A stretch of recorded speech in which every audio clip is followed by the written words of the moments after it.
இன்றைய தினமலர் செய்தியில் அண்ணா நகரில் போலி டாக்டர்களுடன் முடிமாற்று சிகிச்சை மையம் சீல். +2 படித்த டுபாக்கூர் டாக்டர்கள் 3 பேர் கைது. ஏர் இந்தியா விமானத்தில் கோளாறு, டில்லி பயணியர் 4 மணி நேரம் தவிப்பு.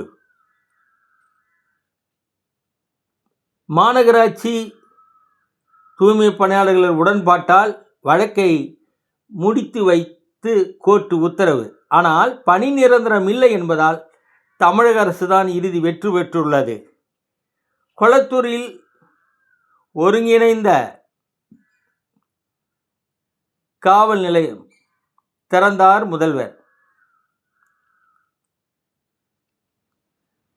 ரீல்ஸ் மோகத்தால் வாலிபர் ரயிலில் அடிபட்டு உயிரிழந்த நிலையில் துக்கம் தாழாமல் காதலி வீட்டில் தற்கொலை. சென்னை வீடுதோறும் கணக்கெடுப்பில் தமிழக வெற்றி கழகமும் திமுகவும் மோதல்.